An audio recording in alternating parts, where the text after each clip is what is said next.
Grano, hai.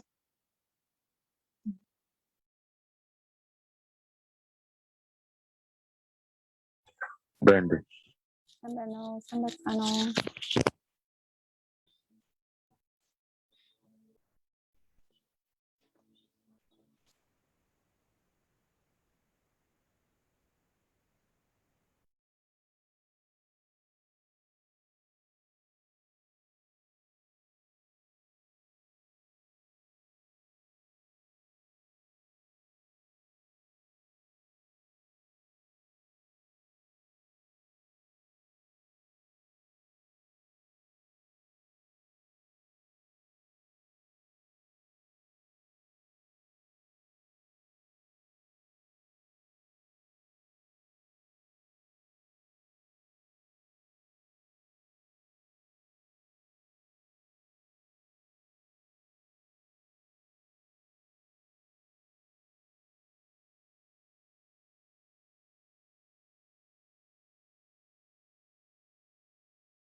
Sebetsano Raymond. За бүгдээр нь нарийн мэнд төргий.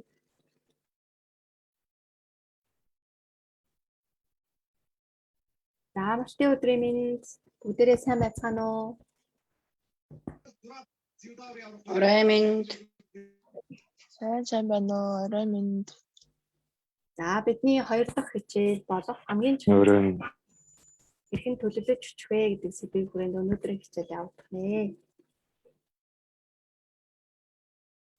За та хэд минь гэрийн даалгавраа хэл хийсэн бэ? Бүгдээрээ зорилгоо бичихэд ямар байв? За сэтгэлээ хуваалцъя.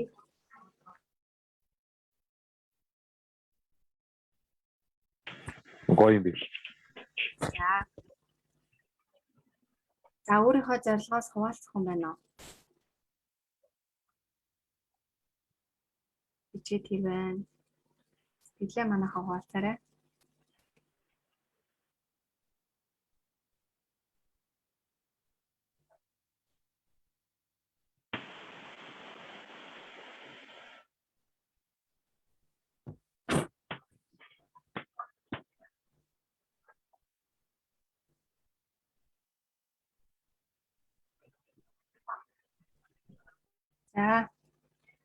За зорилгоо бичихэд хэр байсан бэ манайхаа? Бичсэн хүмүүс хэр байна? Болж гин үү? Болохооргүй байна уу? Бүгдээрээ эхлээд ярилцъя. Сайн байна уу? Сайн байна уу? Намайг сонсож байгаа юм байхгүй байна. Нэг нь ажиллахгүй юм л. Сонсогдож За байна. зорилгоо бичсэн Мм, бичсэн. бичсэн Нөгөө юм. бичсэн байсан дээрээ тий нөгөө арай өөрчлөлт сайжруулад бичсэн. Тэгээд бас хэдэн жилийн дараа тим юм хийн ингэсэн байна гэж бичснээс биш яг нөгөө нэг одоо дараа жил би хэн байх уу гэдэг талаасаа бол харж чийгэн байлээ. Тэгээд бас сонирхолтой байлээ. 2 жилийн дараа би хэн байх уу гэдэг талаас нь хараад бичсэн бас. Бас зөндөө шинэ юм гарч ирсэн. Тий баярлалаа. За баярлалаа. Тэгээ та хэд минь үргэлжлүүлээд бичээд агараа за. Тэгээд хамгийн одоо гоё одоо миний хувьд бол айгүй гоё хамгийн одоо дуртай зүйл нь ахгүй юу? Зорилгоо бичих. Гэхдээ бид зорилгоо одоо бичихтэй бас бид багаас нь бас эхлэх хэрэгтэй. Бид нөгөө тавьсан зорилгодоо хүрэх тусам хүн өөртөө улам итгэлтэй болоод дараагийнхаа зорилгыг гаргаж ирдэг байхгүй юу? Тийм болохоор эхлээд яах вэ? Бүгдээрээ яг юм хурц болох ууз тий би одоо яг энэ төвшөндөө чадна гэсэн тийм зүйлийг гаргаж ирэх хэрэгтэй. За хүмүүс ярьдаг шүү дээ одоо саран дээр одоо их зүйлийг одоо том мөрөөд тий тал дээр нь буун гэдэг юм ингэж ярьдаг. Гэхдээ эхлээд нэг юм бид баг зүйлээс нь эхлээд тэрийгээ ингээд болж ийн гэдгийг мэдрээд байх юм бол хүн өөрөөдөө илүү итгэлтэй болоод дараагийнхаа зорилгыг тавиад тэгээд зорилго маань одоо биелэх тусам илүү томыг л бид тавьж эхэлдэг. Гэтэл эхлээд яг бид маш их том зүйл тавьчихараа тэрэн дээр хүрэхгүй тэгээд нөгөөдг маань замгаад за бичтэй гэдэг ингээд өөрөөдөө итгэлгүй болоод улам нөгөө тавьсан зорилгоосоо өөрийгөө буруу шаагаад өөрийгөө дутуу үнэлдэг байхгүй юу? За тэг өнөөдрийн хичээл дээр шинээр орж ирсэн хүмүүс байгаа юу? Байна. Байна.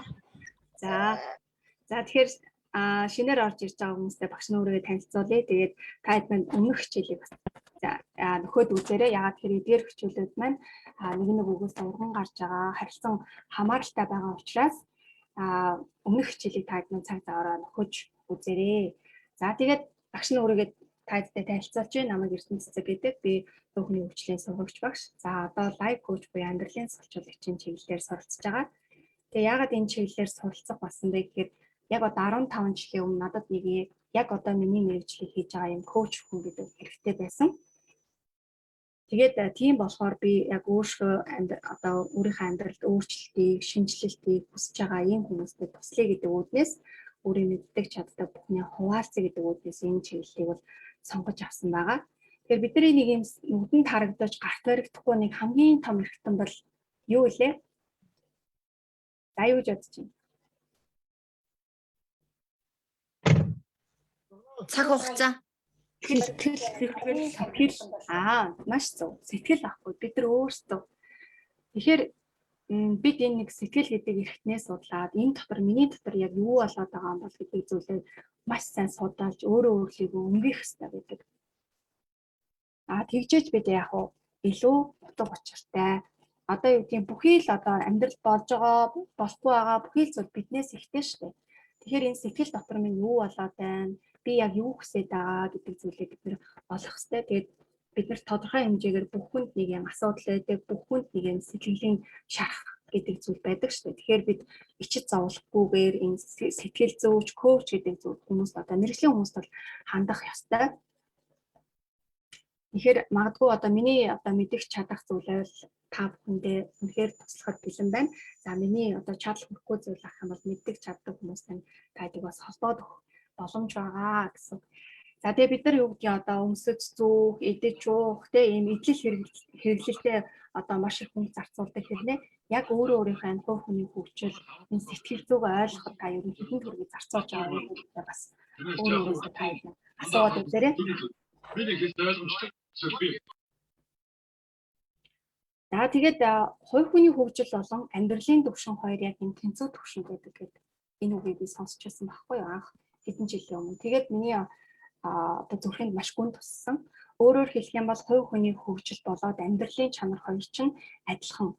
Та хувь хүнээ хөгжүүлэх тусам таны амьдралын чанар улам дээшилдэг.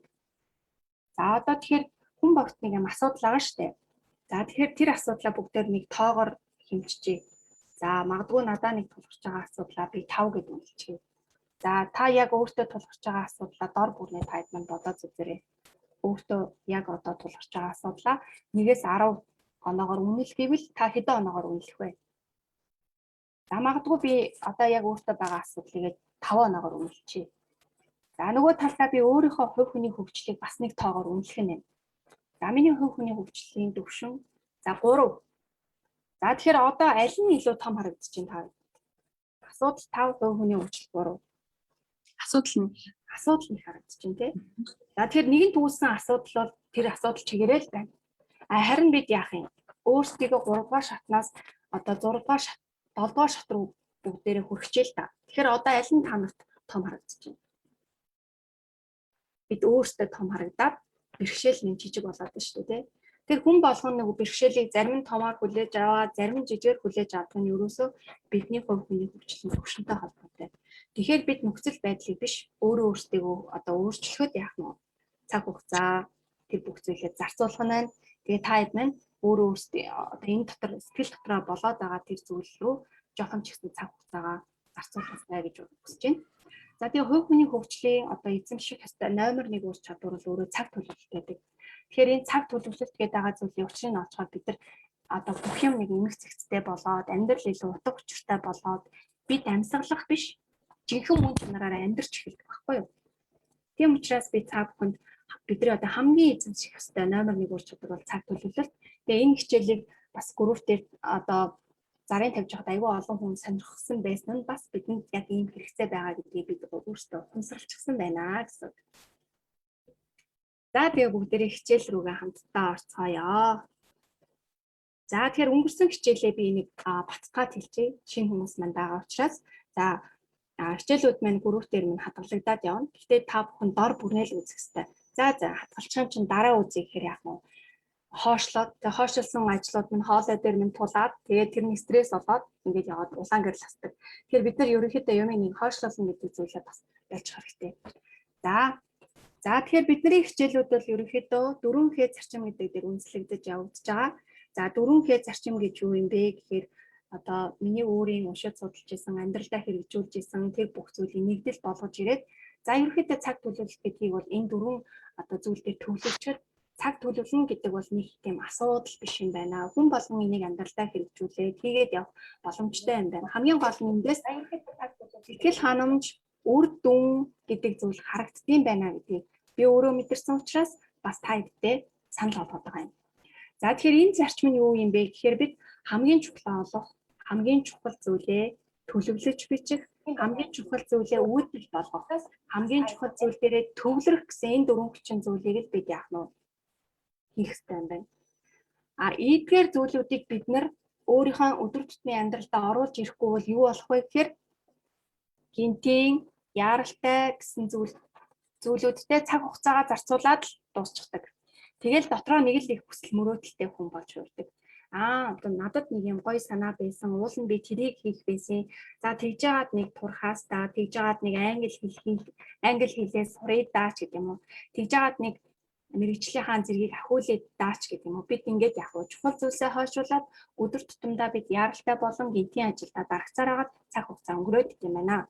Тийм учраас бид цаг төлөх гэдэг бол баахан олон цаг бичээд араас нь баахан олон одоо ажил чагсаал бичээд тэгээд хэр олон зүйл хийснээрээ эсвэл завгүй байснараа бид одоо бүтээмжтэй цагийн менежменттэй болдгоо юм. Харин бид амьдралдаа хамгийн чухал зүйлээ олж түүнийгээ төлөвлөж, түүнийгээ үйлдэл олгож, түүндээ төвлөрснөөрөө бид цагийн менежменттэй болдог юм байна гэдэг гол огтхооны таадтай энэ хичээлээр ойлгуулах гэдэг юм.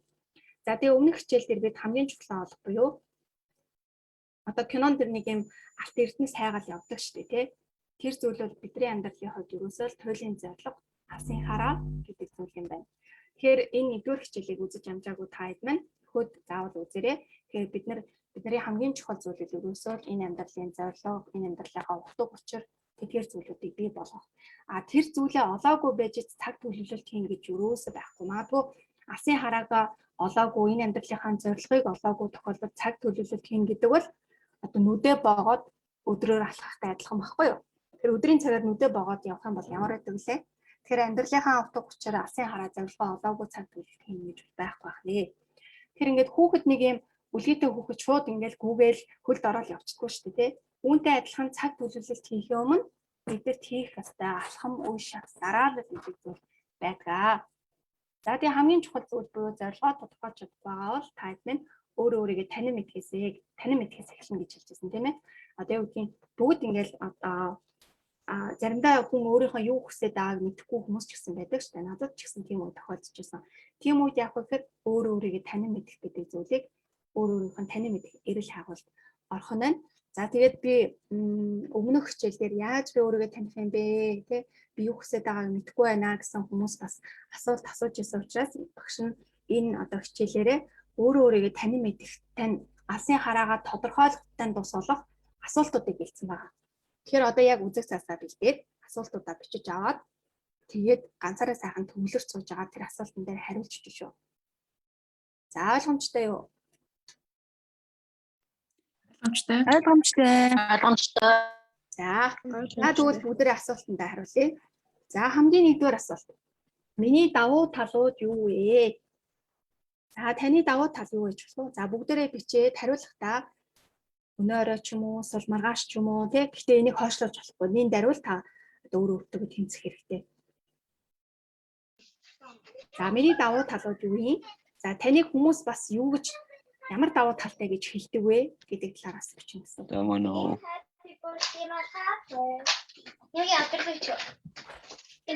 Хоёр асуулт байна. Ямано.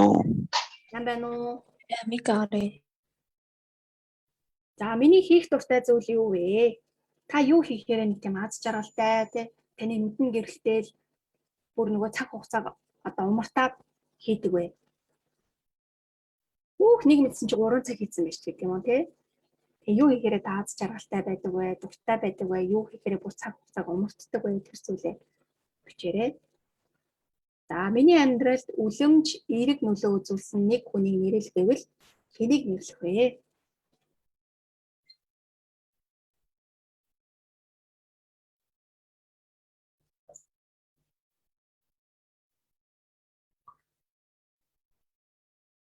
За эерэг нөлөө үзүүлсэн нэг хүнийг та нэрлэх нь байна. За тухайн хүн яагаад тэгж ихээр танд нөлөөлж чадсан бэ? Тухайн хүн яагаад надад тэгж ихээр нөлөөлж чадсан бэ? За бичиж амжиж гэнэ үү манайхаа?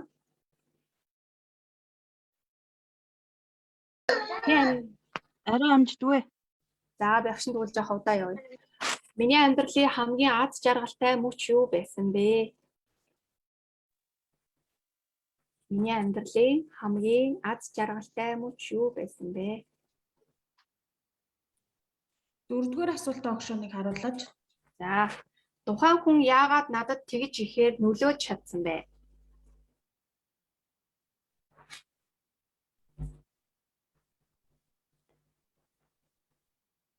За 5 дугаар асуулт. Миний амьдралын хамгийн аз жаргалтай мөч юу байсан бэ?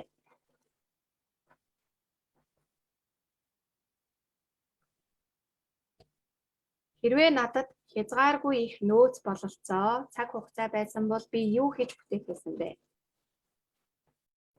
Хэрвээ надад хязгааргүй их нөөц бололцоо цаг хугацаа байсан бол би юу хийж бүтээх байсан бэ?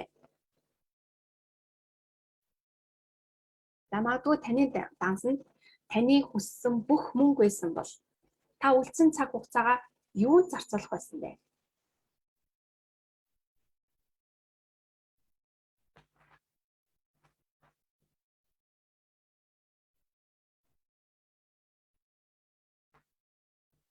За надад хамгийн чухал 3-аас 4 одоо зүйл юу вэ?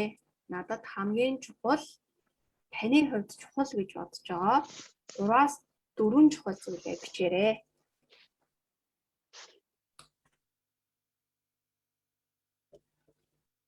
За бүгд өөрөө өөрийгөө танин мэдэхэд зориулагдсан алсын хараагаа гаргахад зориулагдсан асуултууд байгаа.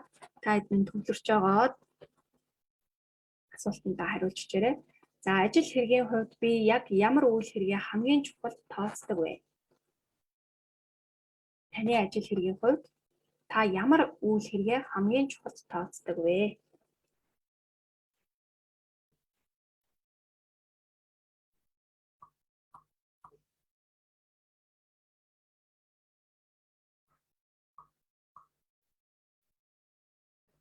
За амин хувийн амьдралдаа би яг ямар үйл хэргийг хамгийн чухал хэмээн тооцдог вэ? Ар гэрийн амьдралдаа, амин хувийн амьдралдаа би яг ямар үйл хэргийг хамгийн чухал гэж тооцдог вэ?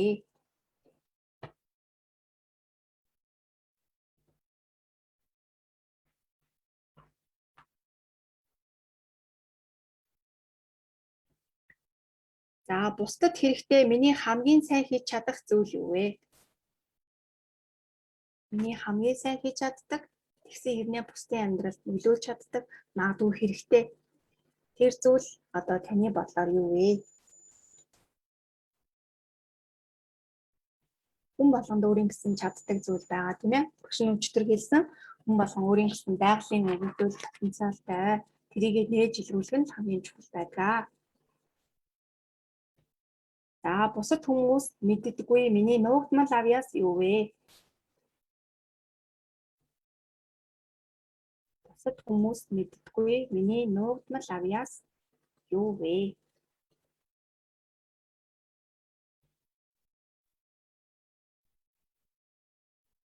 Эсвэр асуултыг За 9-р асуулт.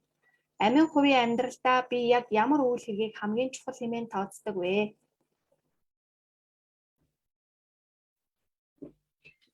багш 6 дугаар асуултыг нэг ганц харуулчихдаг уу?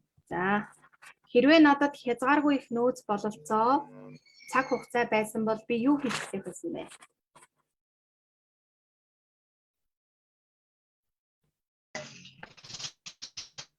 Намано. Нэг асуулт байна. За Амин хувийн харин Элэрэнэ. Нэна. Тэтэд.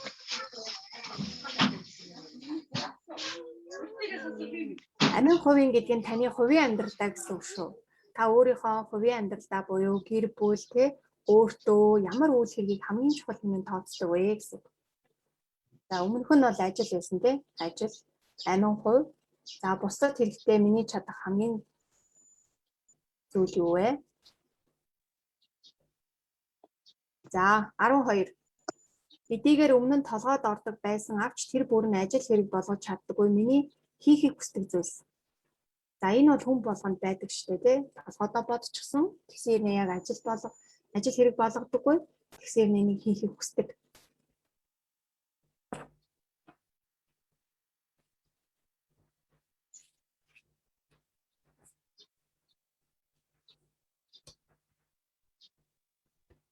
За миний амьдралын чухал үүрэг ройлууд юу вэ? За үүрэг ройл гэдэг нь маань за миний хувьд бол би одоо ээж аавдаа бол охин, тэ нөхөртөө бол эхнэр нь, хүүхдүүдтэй бол ээж нь ч гэх юм те. Хүн болгон ингээд өөрийн гэсэн амьдралдаа олон үүрэг ройлуудтай байдаг. Тэгэхээр та тэр хэдийгээ гаргаж ирнэ гэсэн. Миний амьдралын чухал үүрэг ойлголт юу вэ? За, үүрэг ойлголттой би яг ямар зорилгыг биелүүлэхийг хүсэж байна вэ? За, би ээж хүний хувьд яг ямар зорилгыг би биелүүлэхийг хүсэж байгаа юм? Хүүхдүүдэд зөв хүмүүжүүлэх гээд байгаа мó? Эсвэл өөр хүүхдүүдэд эрүүл байх гээд байгаа мó ч юм те? Яг таны дотор байгаа тэр зүйлээ л гаргаж өчнө гэсэн. За, одоо хүртэж буй ямар үр дүндээ би сэтгэл хангалуун байдаг вэ? Яг одоо байгаагийнхаа амьдралд те та яг юунд нь сэтгэл хангалуун байдгийг бэ? Тэрийгэ тодорхойлж чинь.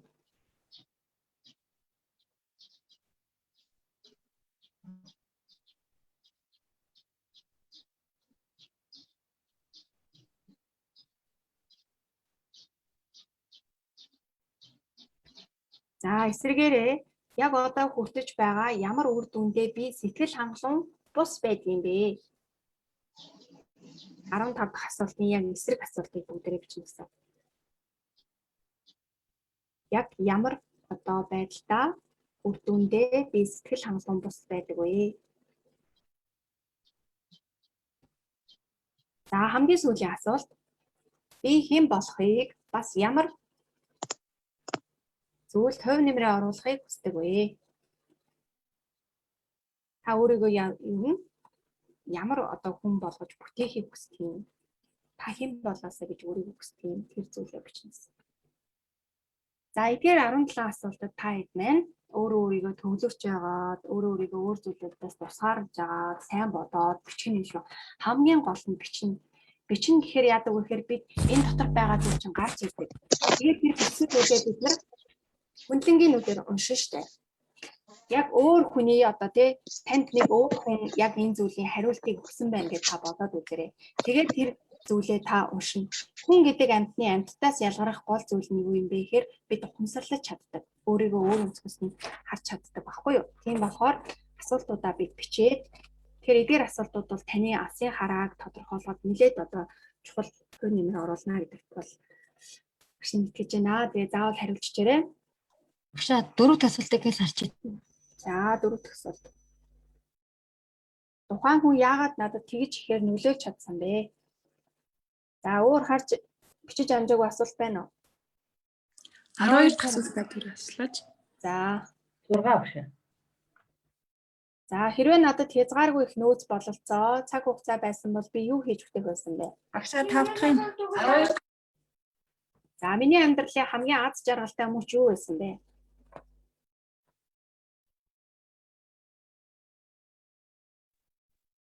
Нэг харъя. Бусад хүмүүс мэддэггүй миний нуугдмал авьяас юу вэ?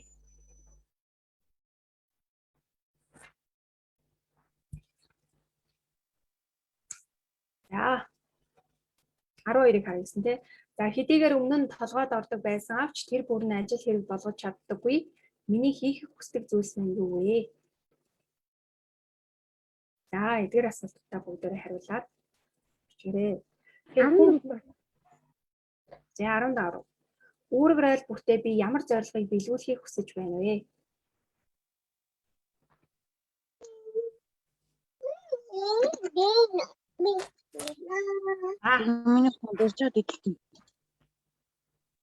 За тэгэхээр бүгдээ асуултуудаа бичээд өөрийгөө чагнаад үзээрэй. Тэгэхээр хүн одоо юу гэдэг өөрийгөө хайрлах тусам, өөрийгөө хүлээн зөвшөөрөх тусам, өөрийгөө танин мэдхэд одоо танин мэдэх рүү төгчийдэг. Бид өөрийгөө буруутгаад, өнгөрсөндөө харамсаад, өөртөө одоо өөрийгөө хайрлахгүй, хүлээн зөвшөөрөхгүй байх юм бол бид яг нь өөрийгөө танин мэдэх тэр зүйлээс холцож идэг байхгүй юу? Тийм учраас өөрийгөө хайрлахаас, өөрийгөө байгаагаар нь хүлээн зөвшөөрөхөөс эхэлдэг. Магадгүй танд одоо мэдхгүй чадахгүй зүйлүүд байж болно. Үүнийг ухамсарлсан байхад л болно шүү дээ. За надад нэг юм цаг төлөх гэдэг зүйл хэрэгтэй юм. Надад байхгүй байгаа шүү гэдгээ ухамсарлахад л болно. Тэрнээс би энэ зүйлийг би хийж чадахгүй байна гэж өөрийгөө голохгүй гэсэн үг шүү. Тэгэхээр өөрийгөө хайрлахаас, өөрийгөө хүлээн зөвшөөрөх гэх юм бол бид өөрийгөө танин мэдэх илүү хайртай. За тэгээд өчигдрийн хичээл дээр бас хүмүүсээс учраас та энэ асуултуудыг бас оруулж өгсөн байгаа шүү. За тэгээд өнөөдрийнхээ хичээл рүү бүгдээ хамтдаа орцгоё. За төлөвлөгөө гаргана гэсэн. Тэгэхээр бид хамгийн чухал зүйлээ буюу зорилгоо олчихсон. Зорилгоо олоогүй бол төлөвлөгөө гаргана гэдэг. Багшаа энэ яриан давхар сонсогдоод байна. Энийг засах боломж байгаа юу? Зүгээр энэ шүү өөрийн ч утсан байх шиг байна.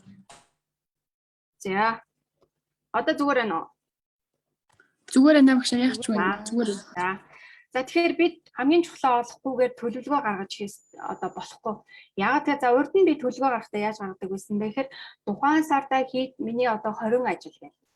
За тэндээ бас нэн чухал гэж ялгачихсан. За тэр чухал зүйлс нь юу байсан гэхээр яаралтай ажлуудыг л би чухал гэж бодоод байсан. Тэгвэл одоо бид өөр өнцгөөс нь өөрөөр хэлэх юм бол бид төлөвлөгөө гаргахдаа зорилготойгоо нийцсэн зүйлийг л бид нар төлөвлөж гаргана. Тэрнээс хамаагүй бүх зүйлийг бид нар бичихгүй шүү. Ойлгомжтой тий? Одоо юу гэдэг биднэрт хийх ёстой аар сар жижиг ажлууд яаралтай, гинтийн, за эсвэл одоо юу гэдэг бидний өдөр тутамдаа хийдэг олон зүйлүүд байгаа шүү дээ. Гэрийн ажлууд, гадуур хөөцөлдөх ажлууд ч юм уу, үсээ янзлуулах, хумсаа бодуулах ч юм уу тий. Тэгэхээр энэ ажлууд маань таны зорилготой уялдахгүй бол та төлөвлөж бичихгүй шүү. Тэгэхээр бид өнөөдрийн хичээл дээр хамгийн чухал гэдгийг л таад анхаараарай. Хамгийн чухал буюу зорилготойгоо нийцсэн тэр зорилгод хүрэх тэдгээр алхмуудыг бид төлөвлөж бичнэ. Тэрнээс биш яг уу одоо юу гэдгийг тухайн сарда би хийж амжуулсан байх хийх ажлын жагсаалт биш гэдгийг таад ойлгож аваарай. За тэгээд төлөвлөгөө маань ямар байх юм? Ямар бүтцтэй байх юм? Ямар агуулгатай байх вэ гэдэг талаар ярилцъя. За хамгийн нэгдүгээрт бид тэнцвэртэй байх хэрэгтэй. За магадгүй ажил гэж явж байгаа гэр бүлээ ард нь одоо хайчихсан тий. Тэгээд яг үгээр одоо хүүхдтэйгээ таарамжгүй хавцаатай болчдөг ч юм уу. Эсвэл одоо гэр бүл салцчих болд юм уу. За эсвэл зөвхөн ар гэд явчихсан чи яг уу карьер төлөвлөх гэдэг зүйл нь байхгүй болчихсон ч юм уу тий. Бидний амьдрал ингээд байдаг зүйл шүү дээ. Тэгэхээр бид төлөвлөгөө гаргахдаа нэгдүгээр тэнцвэртэй байх хэрэгтэй. Өөрөөр хэлэх юм бол өөрийнхөө амьдралын талбар бүр дээр бид нар төлөвлөгөө гаргана. За энийг бид нар илэрүүлж ярилцсан. За уян хатан байх хэрэгтэй. Уян хатан байна гэдэг нь одоо юу гэдэг зорилго ба өөрчлөхгүйгээр би төлөвлөгөөг л өөрчлөх хэрэгтэй байхгүй юу? За жишээлбэл магадгүй би жишээ авъя. За яг офицероос одоо юу гэдэг офицероос 5 шир орох нь миний зорилго байлаа гэж үзэхэд би баруун одоо гартлаа дагаж явах юм уу, зүүн гартлаа дагаж явах юм уу гэдэг зүйлээ би өөрчлөх боломжтой гэсэн үг байхгүй юу? Өөрөөр хэлэх юм бол бид үйл явцаа өөрчилж болох боловч тавьсан зорилгоо бид байн бай өөрчлөөд байж болохгүй. Зорилго маань өөрчлөгдөд байх юм бол бид нар өөрийнхөө чин хүслийг одоо энэ амьдралынхаа зорилгыг бид нар олоогүй байна гэсэн үг. За тэгээд 3 дугаар цаг хугацаатай байх хэрэгтэй. За тухайн ажлыг хийхдээ заавал хийх цаг хугацааг нь өгөх хэрэгтэй.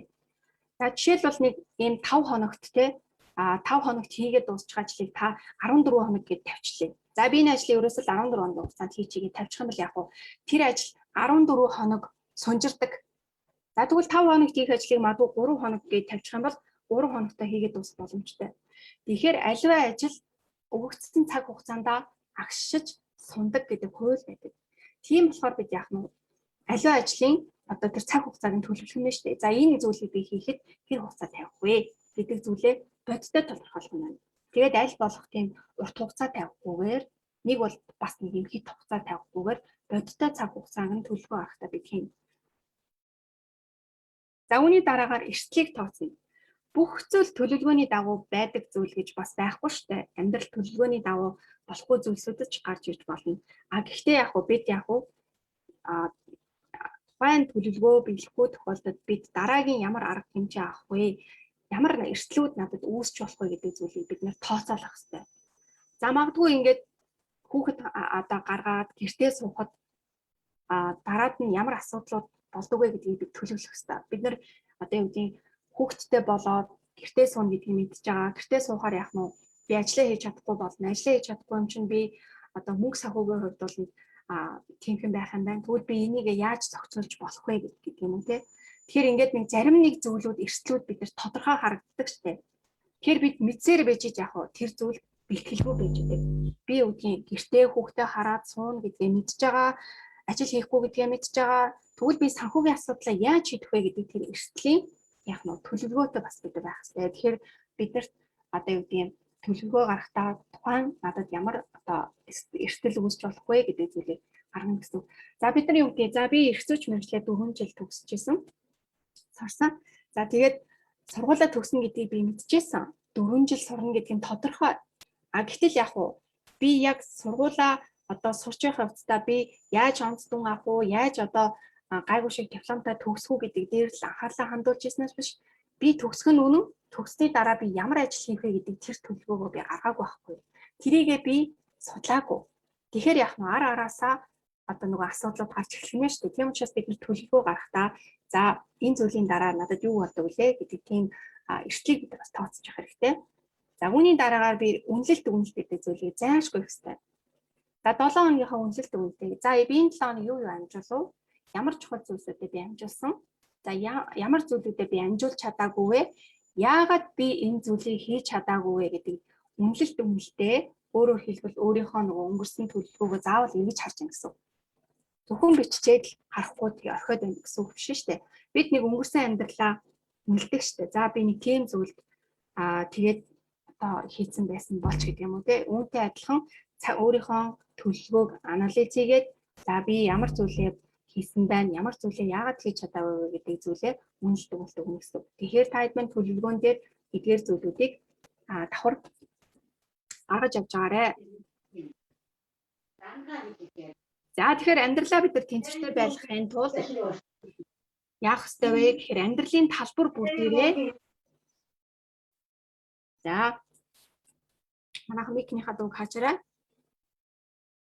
За тэгэхээр амьдралынхаа талбар бүгдээр би тэнцвэртэй байлгахын тулд эдгээр хүчин зүйлсүүдэд төлөвлөгөө гаргана. За юу байна? Эрүүл мэнд, санхүү, харилцаа, гэр бүл, нийгмийн оролцоо, ажил бизнес, хувийн хөгжил, эрхлэл бишрэл гэсэн амьдралын чухал одоо талбаруудаа бид орхиж болохгүйгээр эдгээр зүйлсүүдэд яах нь төлөвлөгөө гаргаж явна гэсэн. За тэгэхээр одоо бүгдээрээ яг өөрөө өөртөө байгаа бодиттой зүйлийг тодорхойлъё. За таны эрүүл мэнд яг одоогийн байдлаар 1-10 оноогоор үнэл гэвэл яг аль түвшинд нь байгаа вэ? За бүгдээрээ бичиж аваад үнэлье.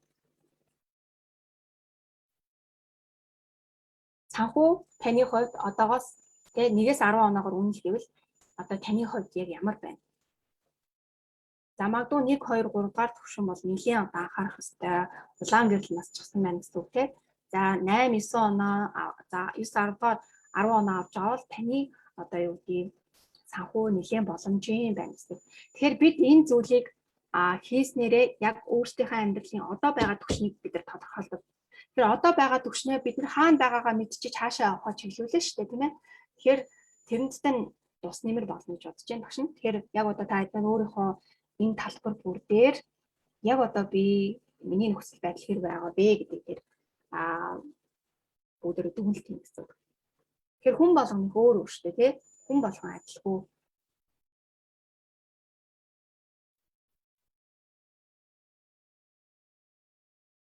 За лайв маань хадгалагдаад явчихно. Гэтэ одоо үзэх боломжтой бол яг одоо цаг дээрээ л үзчих.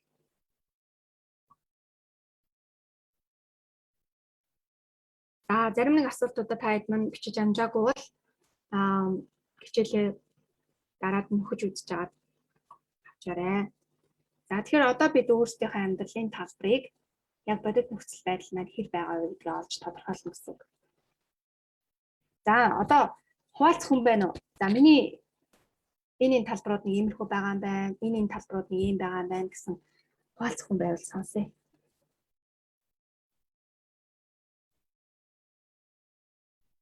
Тэгэхээр урд нь яг ийм зүйлийг та хэд маань хийжсэн үү?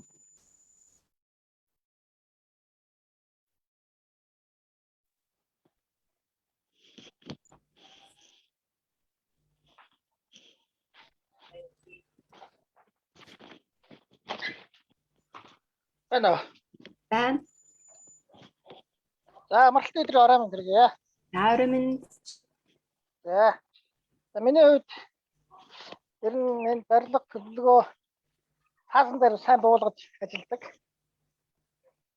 Тэгээд алсын хараа одоо хараагаа тогтсож чадаагүй хүн бол ойрын зовлон их гэж нэг үг байдаг.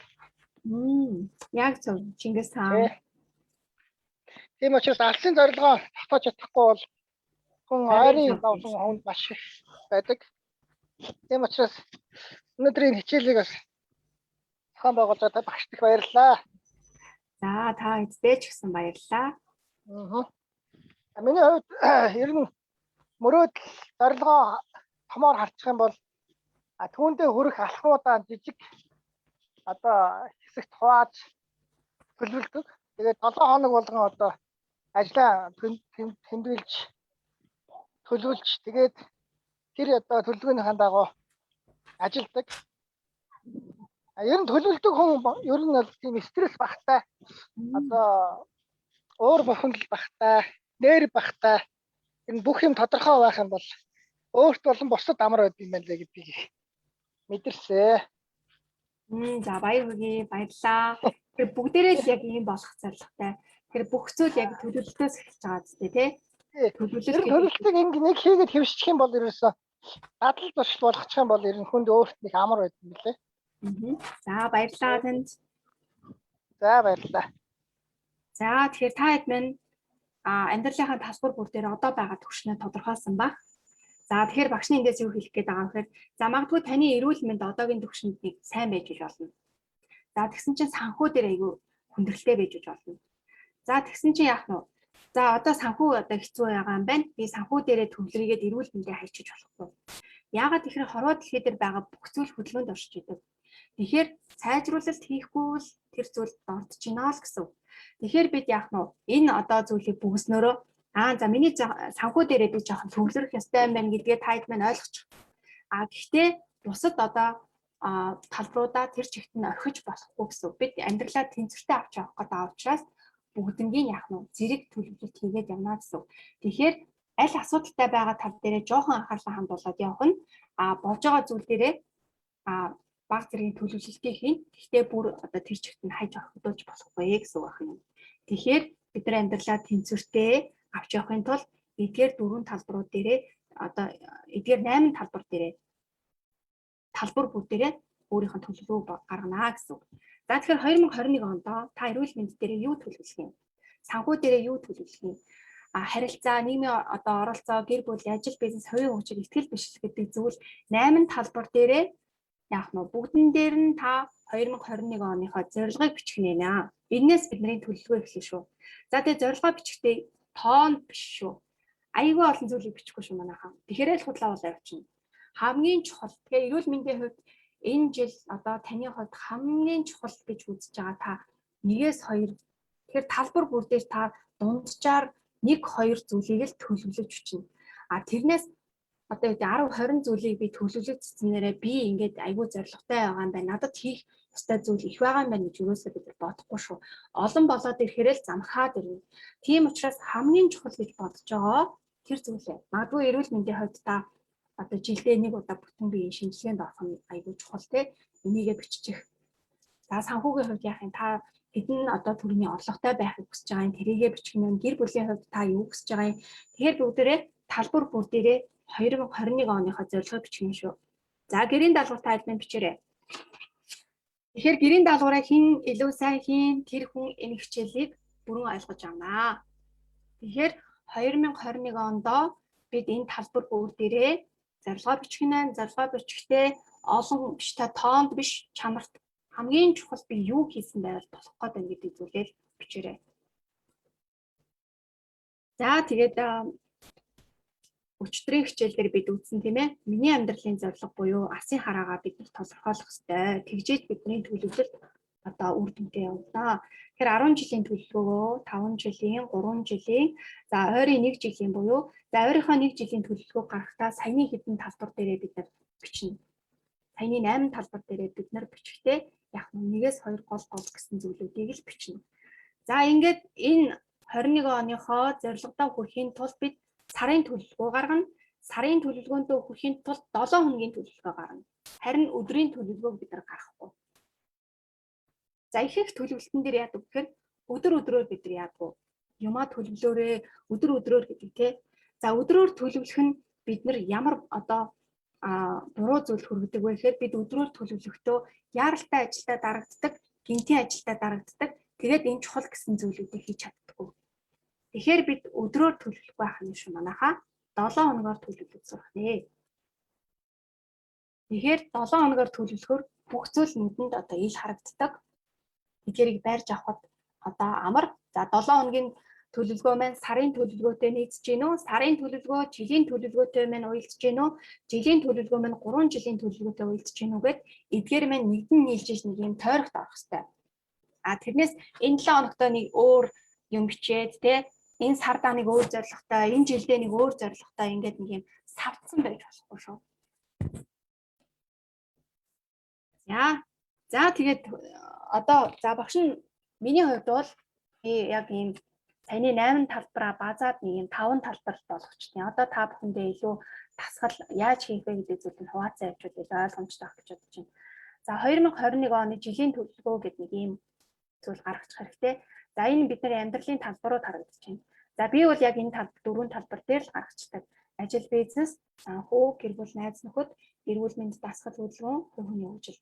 Тэр хүн болгон өөртөө та хэд маань саяны 8 талбараас нэгдэхэд салгахын салгаад яг өөртөөхөө амьдралын хэв маяг тааруулаад тэр талбаруудаа гаргачихна. За ингээд доошоогоо яах вэ гэхээр саруудаа бичээд өгчнө. За одоо би та бүхэнд 7 сарынхаа өөрийн тавьсан төлөвлөгөөнийхөө нэг хэсгийг нь хуваалцах гэж байна. За яаж гаргах вэ гэж. За миний хувьд бол багш нь одоо яг бага насны хүүхэд маань 6 сартай байгаа учраас миний одоо бүх одоо юу гэдэг хамгийн чухал зүйл бол мэдээж хүүхдээ харах байгаа. Тэгэхээр би өдөр тутамдаа буюу 20%-ийг ажилдаа, 80%-ийг нь өөрийнхөө хүүхдэд зарцуулдаг. Тэгхгүйгээр яг нь ажил гэдэг байвал миний хамгийн чухал одоо нөгөө хүүхэд маань бас хэцүүдэг шүү дээ, тий. Гэтэл яг нь би зөвхөн хүүхдээгээд яг ажлаа хайчаар нөгөө нэг сурсан мэдсэн зүйл нь зэвэрнэндээ өөрийгөө хөгжүүлэх тэдгээр зүйлүүд байхгүй болох учраас өөрийгөө яг нь одоо хөгжүүлээд нөгөө нэг амьдралын одоо бүх зүйл мөнхийн хөдөлгөөнд оршдог гэдэг зүйлээ дагаад ажиллаа хийж гэнэ гэсэн. За тэгэхээр энэ сарда миний хамгийн чухал зүйл бол 4 удаагийн сургалт хийх буюу энэ гүрэгтээр би 4 удаагийн сургалт хийнэ гэсэн хуваарьтайгаа миний одоо хамгийн чухал зүйл. За санхүү дээр би орлогынхоо 20%-ийг хадгалнаа гэсэн байна. За гэр бүл найз нөхдөд миний одоо тавьж байгаа төлөвлөгөө маань болохоор за амирлан охиндоо би үлгэр уушаад ярилцсанаа гэсэн байна. За эдгээр зорилгууд маань төлөвлөгөөнүүд маань хаанаас гарч ирэх вэ гэхээр миний 21 онд тавьсан зорилгоос маань гарч ирж байгаа шүү. За эрүүл мэнд дээр би өглөө болгон 30 минутын дасгал хийнэ гэсэн байна. За хувийн хөгжил дээр би 8 дахь номыг уншиж дуусгана гэсэн байна. За төлөвлөгөөгөө гаргахдаа та хэд маань энэ нэг тоо бичээд байгаа. Айгүй анзаараарай. Тэгэхээр бид нэг бодтой байх хэрэгтэй. За зүгээр ном уншнаа гэж бичих юм бол айгүй энэ тодорхойгүй болчихно. Тэгэхээр бид нар төлөвлөгөө уншихдаа хэдэн хуудас унших юм? Хэдэн минут дасгал хийх юм гэдэг те хэдэн хувийн хадгалах гэдэг, хэдэн удаагийн сургалт хийх гэдэг гэд тэр бүх зүйлээ бид нар тодорхой бичиж өгөх хэрэгтэй нөгөө төлөвлөгөөн дээрээ. За зүгээр дасгал хийнэ гэх юм бол яг ямар ч дасгалаа хийх юм те ном уншныгээ тавьчих юм бол яг ямар ч ном унших гэдэг юм. Тэгэхээр бид нар төлөвлөгөөгөө илүү бодтой, тодорхой гаргаж өгөх хэрэгтэй. За ингээд сарын төлөвлөгөөнөөс маань юу руу шилжих вүлээ? 7 хоногийн төлөвлөгөө шилжих хэрэгтэй. За өнөөдөр бүтэн сая өдөр байгаа. Тэгэхээр би энэ 7 хоногтоо нэг ийм хэдэн ажлуудыг хамгийн чухал гэж байгаа ийм хэдэн ажлууд байна. За ажил бизнес дээр би 2 удаагийн сургалт хийгдсэн байна. Өчтөр та нартай нэг дэх сургалтыг хүргэсэн. Өнөөдрийн одоо 2 дахь сургалт байна. Тэгэхээр миний одоо энэ 7 хоногтоо төлөвлөсөн хамгийн чухал зүйл маань энэ ах нэ. За 2 дугаарт би хуримтлал гэсэн байна. За гэр бүл найз нөхөд дээрээ би охин дээрээ үлгэр уншиж өгнө гэдгээ тавьсан байгаа. За дасгал хөдөлгөөн 30 минут хийн. За 8 дахь номоо 80 хуудас уншина гэд. Яг энэ 7 хоногт ийм ажлуудыг төлөвлөсөн байна. Эдгээр ажлууд маань миний яг нь 7 сартаа тавьсан зорилгоос маань гарч ирж байгаа шүү. За ингээд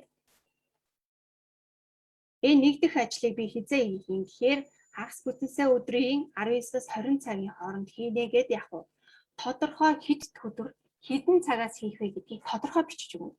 Тэгэхгүй зүгээр би энэ 7 хоногт ийм ажлуудыг амжуулна гэвэл эднийгээ бид нэр хийж чаддаггүй. Яралтай гинтийн сатаарсан зүйлүүдээ хийгээд тухайн 7 хоног дуусчихдаг. Тэгэхээр чухал зүйлсээ яг хэд өдрийнхөө хэдэн цагаас хийх вэ гэдгээ тодорхой бичиж өгнө. За санхүү хуримтлалаа би хизээ хийе. Нэгд өдрийн өглөө эрт хийнэ. За тэгвэл охиндоо хизээ үлгэр уншаад хизээ ярилцгаад байгаа юм. За нэгээс 5 дахь өдрүүдэд би орой 22 цаг буюу унтахад нь үлгэрүүншж өгөөд ярилцах юм байна. За дасгалаа хизээ хийх юм. Өглөө би 5 цагаас за энэ урт зураас татсан байгаа нь нэгээс одоо юу гэдгийг хагасаа өдрүүдэд би яах нь 4-5 цагийн үед ном унших нь, дасгал хийх нь миний хувьд бол би өглөөний цагийг өөртөө зориулдаг, сурч өгдөх одоо юу гэдгийг ажил одоо тэр бүх зүйлдээ зориулдаг. Тэгэхээр би өглөөний цагийг энэ мэт зүйлээр зарцуулж байна. За ингээд харсан чинь яасан баахан хоосон зэ үлдэж байгаа зү. Тийм ээ нөө. Аха, тийм байна. Тэгэхээр энэ зүйлүүдийг бид нар юунд хадгалж байгаа гэхээр гинтийн за эсвэл өдөр тутмын одоо бидний амьдрал байдаг өдөр тутмын нөгөө хийх ёстой тэр зүйлүүдээ бид нар нөөцлж байгаа гэсэн үг байхгүй. Тэгэхээр ингээд харахад бид нар хамгийн чухал зүйл маань яах нь маш цөөхөн байгаа зү. Тэгэхээр бид энэ хамгийн чухал зүйлээ хийчих юм бол одоо урт хугацаанд бид нар сэтгэл ханамжтай, үр дүнтэй амьдралаас хүсэж байгаа тэр зүйлсээ авна. Тэгэхгүйгээр бид нар энэ чухал зүйлээ хийхгүй амархан өөртөө зугаатай байдаг. За тэгээд гинтийн яаралтай зүйлүүдэд хийгээл явах юм бол бид нар чухал зүйлсээ хийж авч чадахгүйгээр амьдрал маань ингээд нэг л их завгүй нэг л их цаг хугацаа өнгөрсөн. Гэтэл амьдрал минь нөгөө бах байдгаараа би байдгаараа амьдрал минь байдгаараа цаг хугацаа өрнөжсөн явна гэсэн. Тэгэхээр бид хамгийн чухлаа төлөвлөхөөл ийм ач холбогдолтой байх нэ. За энэ дээр нэг юм сэргээлт гэдэг хэсэг харагдаж байна. Тийм ээ нөө. Аха, тийм байна. За тэгэхээр яах нь энэ одоо юу гэдгийг бүтэнсээ өдөр би бол ямар ч төлөвлөгөөгүй өдөр байдаг.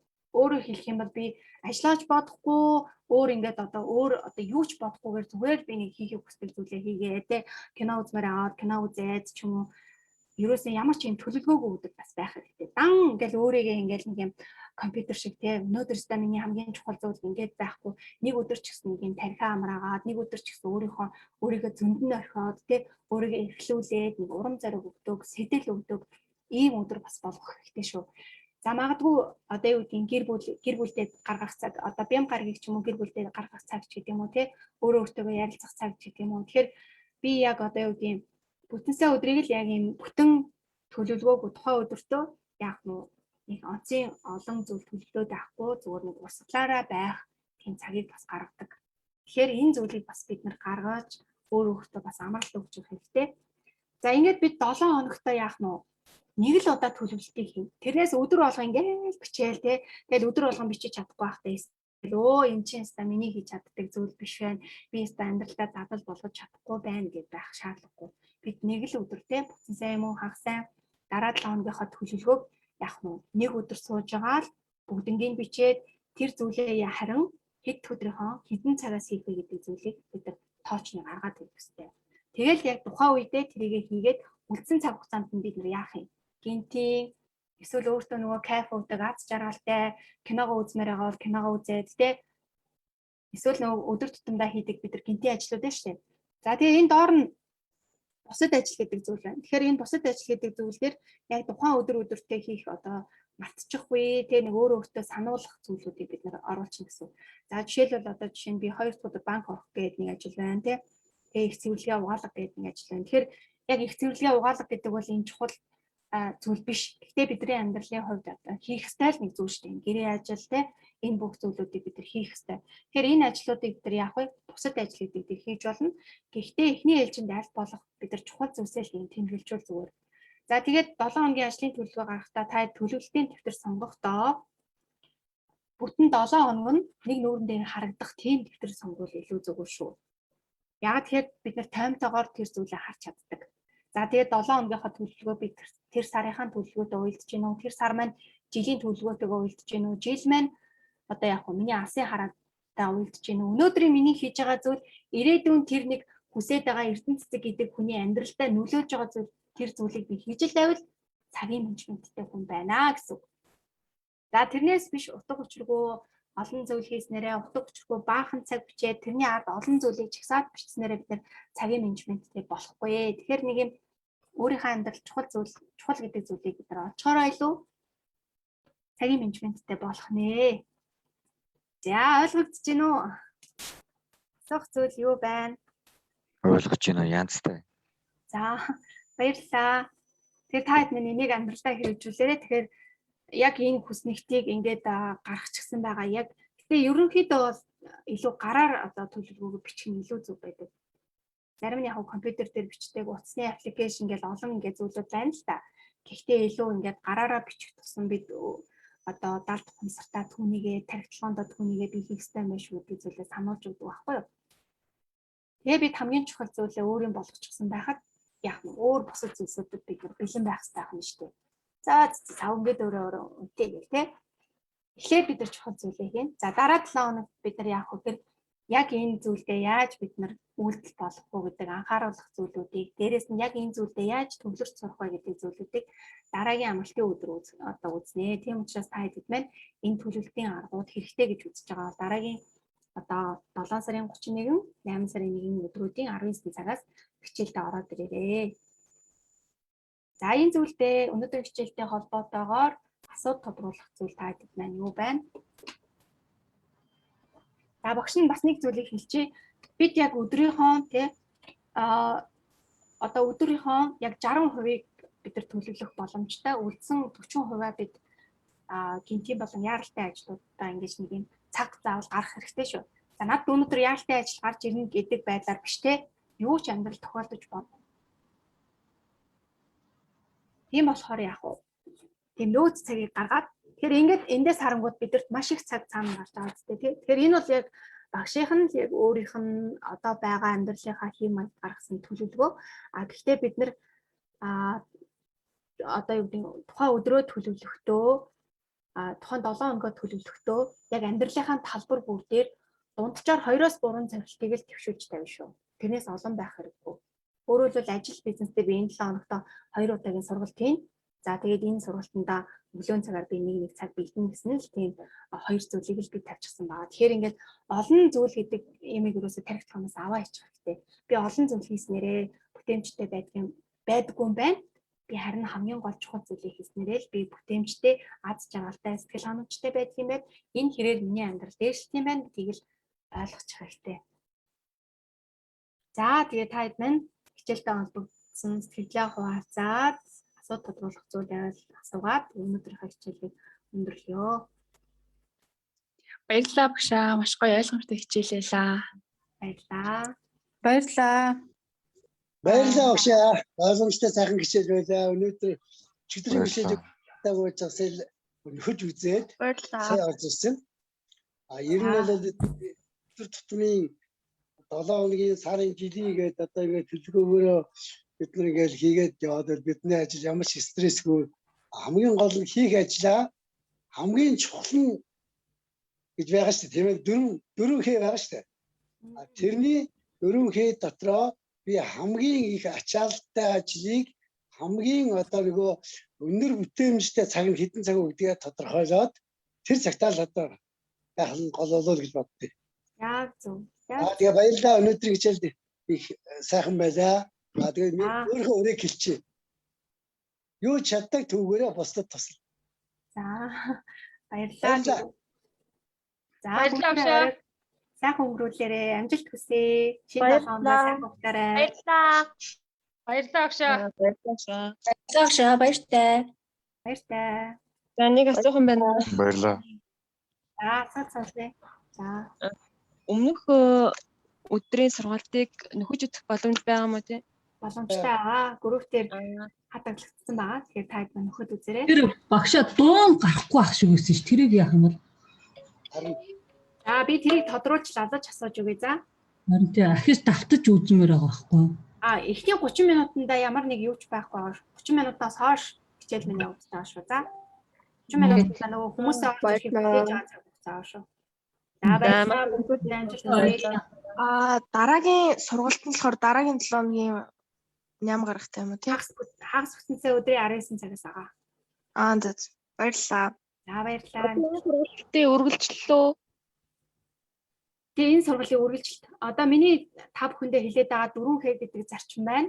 Яг нэг сэдвээр өдрүүлэн явж байгаа гэсэн үг байхгүй 4 өдөртөө хуваагаад.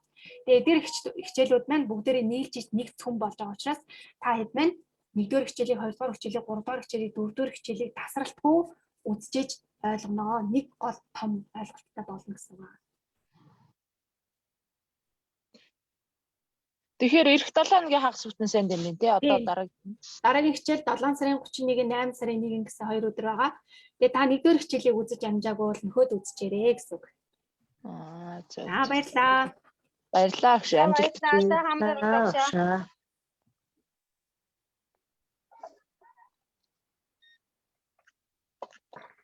За баярлалаа. Сайхан амраарай.